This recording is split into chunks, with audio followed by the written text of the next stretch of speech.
Hi, this is Dean Carson, take 2 on the PIRI lines. The DCarsonCPA, the PIRI lines, are about pensions, insurance, risk management, and investment. Hope you can see that there. Sorry about that. Pensions, insurance, risk management, and investment lines in the economy and financials, based on wealth management, global capital markets, and their lines out to the global economy. What happens in these lines is this is really the back line of where we work in the economy and financials, because we think about the lines of financials from the ground up in accounting, and the top-down lines of economics, legal, technology, and financials, binding in a framework where teamwork happens with communications in the economy and financials. So these are global 360 lines in the economy and financials. They do think about wealth, but the way they report them now is to think about strategic and operational needs in business, because we're not currently in a registered role to deal with investments. So our focus in the cycle is really about strategic and operational value that comes from the knowledge that can help in the same way for entity performance. It's just a different role. You're not investing in the organization.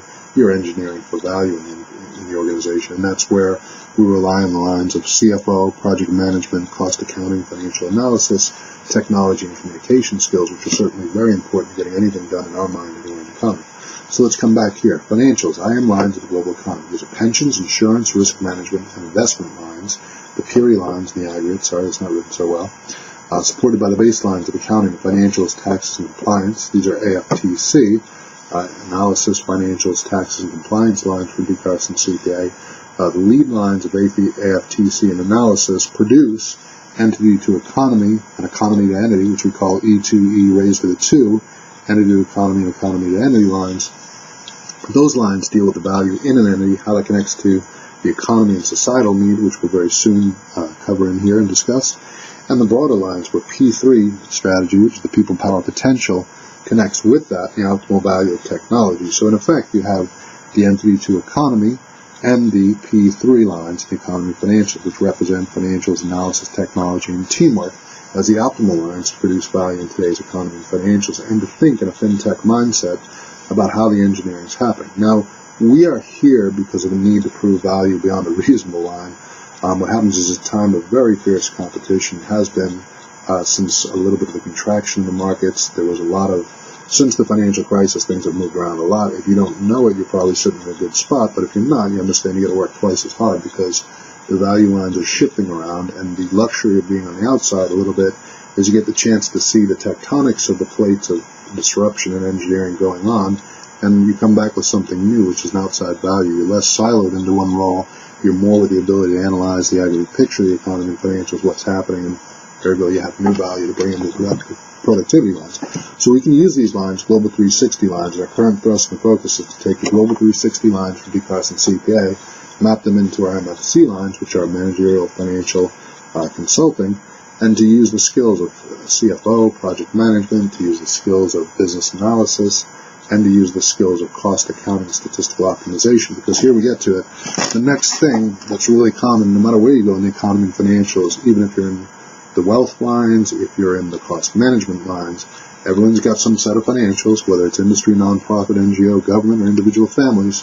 Everyone's got a universal financial problem. It's limited wants and needs mapped to relatively scarce resources in economic terms. So in order to meet that challenge, it's inevitable that what you have to do is find a way to work with statistical optimization, cost accounting, project management, CFO skills, and the deep lines of research and connection to legal function, which is compliance, all those type of societal guidelines to entity, why they say entity to economy and economy to entity over there, and basically find the optimal value points. Not everyone's skilled to do that, because there are many roles that are in the economy that are focused on these siloed functions. That's not a bad thing at all. Siloed functions add value across a number of layers. They're important for controls, but there's also, in the age of disruption, a critical need to get the round picture, the round 360 of the global economy, and think about where does this all map out. And I say that because this displacement function of technology is great in that it introduces financial efficiency, it introduces new opportunities we never knew existed, but it also produces droves of people that are displaced. And if we're not adequately training and looking forward for that, then we have a critical problem in the economy and financials. So there are a number of problems we can all think about. If I boil this down and put it to 2 key points, I'm going to tell you it's about growth and prudent risk management, because growth is the need that we all have. We're all trying, especially in industry lines, we're all seeking to grow.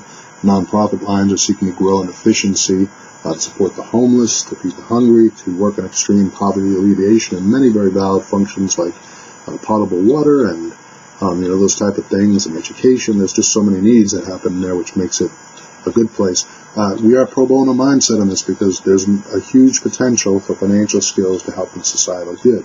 It's common that legal skills are found in that role, but it's less commonly found that financial skills are in that role. And this is the time, definitely in the wake of, even though it's a little ways back now, of the financial crisis, that financial professionals can take their skills and also demonstrate and prove societal value. If we do that, it supports the functional line of trust in the aggregate, because the value you bring is it's never just about industry value. It's a broad impact to the economy, and the sooner you can see that, the more effective you can be as a business leader. And it kind of helps in ethics and compliance too, because then you understand that's not about some nuisance or some, some people look at that the wrong way. They look at it as a nuisance or a nagging point. Other people, like accountants, of course, we're trained to look at that in the way of, this is a duty you have to meet, let's go and do it. But if you start to understand the round 360 model, then you know why those functions exist. And in the round 360 model, looking at the global lines of the economy and financials, voila, you suddenly find that you've got these broad lines of entities and individual families working together. You've got industries, nonprofits, NGOs, and government as the entity group working with individuals and families. Ultimately, entities are not citizen stakeholders. In some countries, I guess that might be true, but really we're looking from a domestic standpoint, from most points in the free world, where it's about the individual's families as citizen stakeholders, and there's this need to find balance between the lines of entities and individual family needs and freedom, liberty, and the right to self-determination within the bounds of rugged individualism and shared accountability, which are the points of constraints in those lines for individual families and communities. And there's a key point where these industry lines connect with individual and families. It's about our research in Global 360 lines, where we look at the economy and financials, think about economics, legal, technology, financials, communications, and teamwork across sectors. That teamwork looks at a local, looks at a regional, looks at a state, multi-state, national, and global level, because we've trained up to take the skills of investment management and capital markets, elevate to the broadest picture in the economy of what needs to happen, and then think about the way to bring these skills in to help a leader in any position, be it a leader in the government sector, be it a leader in NGO, nonprofit, industry, or to be a manager to help out in the management lines, or to do some functional role in research, or to work in the training and development lines of junior staff, or anyone looking to come up with lines, think about how we can better use communication skills to solve problems in the economy and financials. Enough said, back on point with the map. We covered the baselines of accounting, financials, tax, and compliance. Those are core skills. It's the foundation upon which financials are built. When you build that foundation, as discussed, the AFTC and analysis lines lead to entity to economy analysis, economy to entity, looking from the entity out to the economy back. P3 potential, that's people power potential, using the value of technology, not solely to displace, but to realize this is an amazing knowledge age in the economy. Lots of people are, understanding that, but it's just still in its infancy. And probably, here's the unfortunate part, is that if not correctly managed, people power potential becomes the AI ultimately. And so inevitably, we're kind of on this march where technology and innovation disruption brings us to AI. And then the huge question is one that we're about to address here is, what are we going to do? Again, with the displacement function of people, we need places where people can go. And if government's going to fully perform its role in relation to the round 360, then what it needs to be doing is anticipating, as this all happens, where do people move in the economy and financial? It's just my small view, but it's what we got to do. So we're dealing with pensions, insurance, risk management, investment. Let's drill down on those a little bit. And I was trying to keep this quick, but this will be a long one because the PIRI lines are deep, wide, and anything you see here has got much more in research that we put out on the line, and a deep ability after 6 years of research, or almost 6 years, to go into any line, drill down, find the common template of where things happen and how we can adapt to a sector and bring value to your needs in the economy and financials. That's a breadline where we have to either help on research, services, or copywriting, or communications, or the branding and outreach cycle to support. There's lots of ways we can help in teamwork, and really we're more focused just on helping you succeed and using the breadth of our skills from the pitch line, where it's, we're basically in the CFO analytical seat, working with project management, working beyond the silos, working with integrated end-to-end value. That's the apex of our skills. We can channel into any line you need for accounting, financials, tax, and compliance. But the apex of value is strategic value. Thinking about the director needs, the C-level lines, thinking about the executive, legislative, and judicial branch and the way they use financials, technology, and strategy in the economy and financials, and the lines for trade, cooperation between North and South America, between the U.S. and the U.K., U.S. and the EU, U.S. and Africa, or UK and Africa, all these lines, there's the significant lines of teamwork that happens in the global economy, all relevant points, and within the point constraints, the lines of the needs on growth, and the lines of the needs on prudent risk management, which of course includes risk plus cyber, risk plus VUCA, the unfortunate events that happen on a broad scale are all part of what goes into it. And then risk management, which is just traditional risk management. You've got value at risk always when you're working with financials, so you need to have strong controls, strong internal audit, the meeting of your internal control structure, the lines of COSO and SOX and all that good stuff for public companies, or just smart and responsible governance for private companies, and the same for nonprofits. You've got governance lines where you can look across what does the AICPA recommend for you, what do you have from the IRS coming to you, and how do you amend it all together to a good strategy. And as well, you have other lines because some nonprofits operate in regulated spaces, so you've got another level. All of these things are covered through the DCarsonCPA lines. These are top lines, global lines, drill down to the PIRI lines, which are pensions. We look at global pensions because the problems in the economy and financial that happen at one point happen in other points, and many people have the same problems. So there's a line of global understanding, looking at the lines of global insurance, global risk management, global investment management, with the ability to drill down to any point where we can add value, because we don't know where you and I will meet in the economy and financial, so we have to be prepared to work with a template that's flexible to get at any point of needs on demand, and have a basic way to map that and bring you value. And that's our role. That's what we do in the economy and financials. When you come into these lines, when I think about the round 360 lines, we began to talk about the entity lines. The entity lines are industry, nonprofits, NGO, government. Those should be working in today's day and age. We should have some economic model that's saying what is the optimal mix of industry, nonprofits, NGOs, government to help an optimal growth in the economy. Now, I don't ever suspect that you can have an algebraic equation and you're going to have it come out perfect in the real world, so don't ever perceive me from that level. But understand that I do perceive that if we set ourselves on a course where we're targeting the optimal level of things, then what we're doing is we're doing the best we can, and that's true in any position. It's true in your individual family life. You're working on financial needs you don't have this resource, that resource, but you're working to grow, you're going to school, you're doing whatever you got to do to get to that next level, or you're roughing it out in a tough time, and sooner or later comes an opportunity. Those don't give up and persist. You may have to pivot and realign, but hopefully we can help you on that too, because the setup lines of lean, the lean machine is all about setting up lines that can go with lean adaptation. So if you're meeting challenges in the economy and financials, call DCarsonCPA, because we've mapped out some lines to help reposition that and take challenges and opportunities in new directions. And sometimes it's as simple as finding the right level of teamwork where you've got someone that believes in you, that knows that there's a way. It doesn't cure all things. There are times where things are just really terrible and really rough. But to the best of the ability to work with the tools we have in the economy, financials, pathways to help you. Okay, so we look at the round 360, the common needs for industry, nonprofits, NGOs, government, individual families, kind of look like agricultures, because we all have food, and we all have a need for agriculture. We have a need for energy, for lights, for communications. That's self-evident. We all have financials. We all have money, so that's self-evident. It's the logistics lines of how do we get goods from one place to the next place. Logistics is an important part of everything. The travel lines, because there's many needs for global travel or local or regional travel, automobiles, vehicles, things like that all become an important part.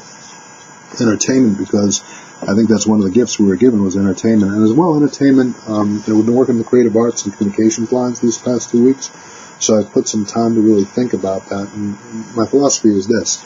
The broader economy works with data lines. Data lines reduced to mathematical form. It's true because we can reduce everything, put it into technology, communicated about it, and make it happen. So that means, by definition, when that goes into the 0 and 1s, there's a mathematical order for all things. The human nature is not so easy because people are complex, they're full of emotions, so behavioral finance becomes an element.